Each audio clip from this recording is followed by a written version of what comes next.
देखिए यहाँ पे कल तक हम लोग देख रहे थे कि BLDC पंखे के कॉइल का चेकिंग के लिए एकदम हाईटेक मशीन को लगाया गया था। अब यहाँ पे हम देख रहे हैं कि इंडक्शन कॉइल की चेकिंग के लिए भी इसी तरह की हाईटेक व्यवस्था की गई है ना। तो ये बहुत बड़ी बात है कि इंडक्शन पंखा को चेक करने के लिए इतनी बड़ी मशीन, ऑटोमेटिक सीक्वल एनालाइजर आप देख रहे हैं, इसको लगाया गया है। सर ये संभव कहाँ है? इस मशीन की कीमत हमको लगता है कि 4-5 लाख रुपए से कम नहीं होगी। 4-5 लाख रुपए के मशीन को लगा के लोग छोटा छोटा पंखा का फैक्ट्री खोल देते हैं। मैं एक बात बताता हूँ कि देखिए, पंखा का फैक्ट्री बहुत बड़ा बिजनेस है, ये तो बात सही है, और बहुत सारी कंपनी चल रही है। लेकिन देखिए, कंपनी को चलाने का भी एक बेसिक तरीका होता है। यहाँ पे जितने बड़े पैमाने पे पंखे का निर्माण हो रहा है, आप सोचिए, बरसात का महीना है, बरसात का महीना है, जुलाई का महीना है और आज तारीख है 16, फिर भी यहाँ पे काम चालू है। बड़े पैमाने पे ऑर्डर आ रहा है, बड़े पैमाने पे माल जा रहा है।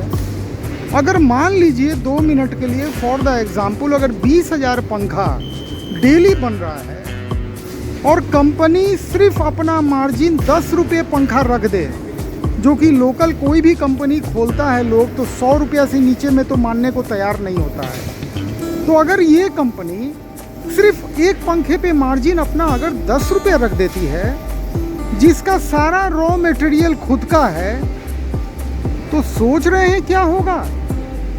सर 20,000 पंखा अगर डेली बनेगा तो 2 लाख रुपया कहीं नहीं गया हुआ है नेट प्रॉफिट।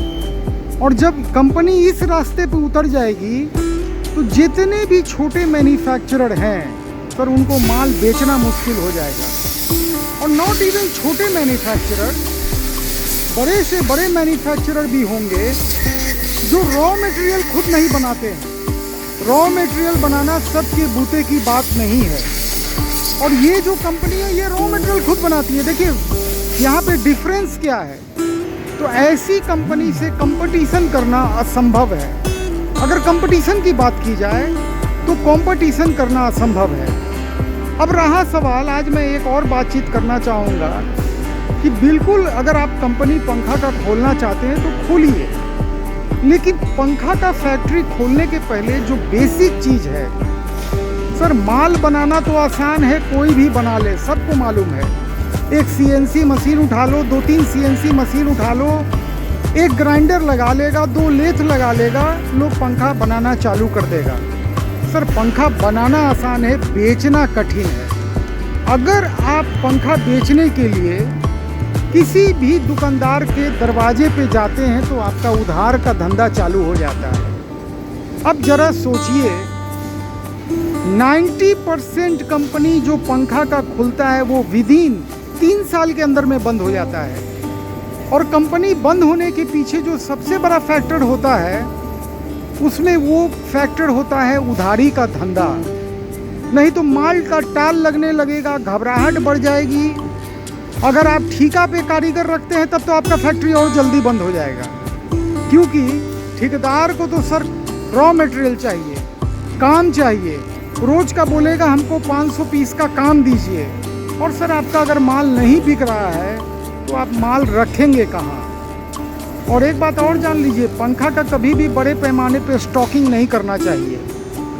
बहुत स्टॉकिंग करना है तो 500-1000 पीस, इससे बेसी कभी नहीं। पता नहीं अगला सीजन क्या होगा, मार्केट में क्या परिवर्तन आएगा। आपका स्टॉक किया हुआ काम सर 50% पे चला आएगा, और जो उसके पीछे लेबर कॉस्ट गया है वो मट्टी हो जाएगा, और उसमें से कॉपर निकालने में भी आपको हो सकता है लेबर लगाना पड़ जाए। तो रहा सवाल, जितने भी छोटी कंपनी खुलती हैं जो 2-3 CNC मशीन लगा के खोला जाता है, उन लोगों के लिए मैं एक एडवाइस देना चाहता हूं कि वे लोग कभी भी ठेका पे काम कराने का मत सोचें। क्यों ना सोचें? क्योंकि वो ठेकेदार आपको बेच खाएगा बहुत जल्दी। वो बोलेगा कि भाई माल दीजिए, स्टॉक कीजिए, और गलती से 5-10 हज़ार पंखा आप स्टॉक कर लिए तो पता नहीं अगला सीजन क्या होगा। तो ये गलती ना करें। अगर आप छोटा कंपनी खोले हैं तो 15-16 वर्कर को सैलरी पे डिप्यूट करें, और ये सारे वर्कर जो होने चाहिए ये सारे के सारे अनस्किल्ड होने चाहिए। काम आपको सीखना पड़ेगा, एक एक मशीन को चलाना आपको आना चाहिए। और 18 से लेके 25 साल तक के बेरोजगार युवा को आप काम दीजिए, उनको एक एक मशीन चलाना सिखाइए। और जैसे सीजन ऑफ हो, जुलाई का महीना आ जाए, आप प्रोडक्शन को बिल्कुल स्टॉप कर दीजिए, STOP, स्टॉप। तो सर उन लोगों को फिर क्या काम देंगे? काम बहुत है, हीटर बनाइए, ब्लोअर बनाइए, RO का काम है, मिक्सर ग्राइंडर का काम है। मेरे साथ भी यही परेशानी आई थी। अगर मेरे पास तो खैर पंखा का रॉ मटेरियल होता नहीं था उतना, महीने का 1000 पीस आता था। मेरी कहानी आप लोग के सामने है, इस चैनल पे 6000 वीडियो से ऊपर पड़ा है। आप थोड़ा सा ढूंढेंगे तो मेरी सारी कहानी आपको पता चल जाएगी कि मेरी फैक्ट्री क्यों बंद हुई थी। बंद होने के पीछे जो भी वजह था, उसमें एक बहुत बड़ा वजह था, मेरे पास रॉ मटेरियल था ही नहीं माल बनाने के लिए। तब मैं हीटर ब्लोअर बनाने लगा। चूँकि सैलरी पे स्टाफ था, 12-14 वर्कर थे, उनको तो वेतन देना था। अगर उनको वेतन नहीं देता, निकाल देता, तो अगला सीजन क्या करता? अगले सीजन के लिए स्टाफ मुझे नहीं मिलता। तो ये मेरे सामने बहुत बड़ी मजबूरी थी। तो मैं छोटा छोटा प्रोजेक्ट में हाथ डाल दिया ऑफ सीजन में, चाहे हीटर हो, ब्लोअर हो, गीज़र हो, मिक्सर ग्राइंडर हो। 5 मॉडल में, AP फैन में मैंने काम किया। तरह तरह के बिजनेस में डाइवर्सिफाई करते चला गया। इवन RO के बिजनेस में भी काम किया। और उसी का नतीजा था कि अगला सीजन मेरे पास जो सारे अनस्किल्ड स्टाफ थे, वो धीरे धीरे करके स्किल्ड स्टाफ में परिवर्तित हो चुके थे। तो इसीलिए अगर आप छोटा फैक्ट्री खोलते हैं तो पहले खोलने के पहले किसी बड़े फैक्ट्री से जुड़ जाइए। बड़ा फैक्ट्री से जुड़ने का अभी एक मौका आपके पास है, ये पूजा मेटल का विक्चुरा एयर मोशन। अभी ये गोल्डन अपॉर्चुनिटी है आपके पास। आप इस अपॉर्चुनिटी का पूरा लाभ उठाइए, इस फैक्ट्री से जुड़िए।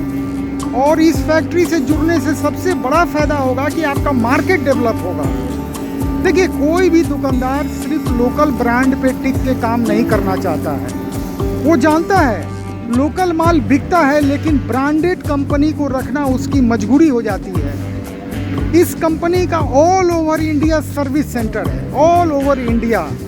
Toll free number, QR code, जितनी भी आधुनिक व्यवस्था होती है वो सारा इस कंपनी के साथ है। तो बिल्कुल पहले मार्केट बनाइए, और मार्केट जब बन जाए तो धीरे धीरे अगर आपको लगता है कि लोकल का भी डिमांड है आपके एरिया में, तब आप अपना एक छोटा सा यूनिट डाल सकते हैं। लेकिन कभी भी बड़े ब्रांड को छोड़ने का कोशिश मत कीजिएगा। ऐसा ब्रांड रोज रोज नहीं खुलता है। ये बिल्कुल हाईटेक टेक्नोलॉजी का। आप देखिए, पंखा की चेकिंग के लिए इतनी बड़ी मशीन लगी हुई है, एक एक कॉइल को चेक किया जा रहा है, आपके सामने हो रहा है। वीडियो के ऊपर जो नंबर आ रहा है ना, वो रुचिका मैडम का नंबर आ रहा है। ये मार्केटिंग की हेड हैं, रोहिणी ईस्ट में इनका कार्यालय है। कोई ज़रूरी नहीं है कि आप इनके कार्यालय में जाइए, विजिट कीजिए। आप जाना चाहें तो जा सकते हैं, लेकिन आप नंबर से भी बात करके अपने ऑर्डर को प्लेस कर सकते हैं। पता कीजिए इनसे कि मैडम मेरे क्षेत्र में अभी तक जगह खाली है कि नहीं है। अगर जगह खाली है तो सर बिल्कुल देर नहीं कीजिए। ये अवसर आपको अगले साल बिल्कुल नहीं मिलने वाला है, क्योंकि मैं देख रहा हूँ जिस स्पीड से लोग जुड़ते चले जा रहे हैं। लास्ट मंथ जब जून महीना में मैं आया था, और इस जुलाई महीना में मैं प्रोडक्शन कैपेसिटी को डबल होते देखा है, एकदम जस्ट डबल। सर 10% बढ़ जाता है तो एक महीने में बहुत बड़ी बात होती है। यहाँ पे 100% से 200% पे मामला आ गया है। तो सोचिए, हो सकता है एक साल के अंदर पूरे भारत के चप्पे चप्पे पे लोग इसका काम करने लगे। तो कोई भी बड़ी कंपनी रोज रोज नहीं खुलती है, और आपको ये मौका नहीं मिलेगा कि आपको डिस्ट्रीब्यूटर रेट मिलेगा। और ये जान लीजिए, कंपनी का बर्थ ईयर है 2024, और जो कंपनी के डायरेक्टर है ना, बर्थ ईयर के उपलक्ष्य में आपको मात्र 100 पीस पंखे से डिस्ट्रीब्यूटर रेट का आनंद लेने का अवसर दे रहे हैं। इस अवसर का आप लाभ उठाइए। वीडियो को लाइक, शेयर, सब्सक्राइब कीजिए। नमस्कार, जय हिंद।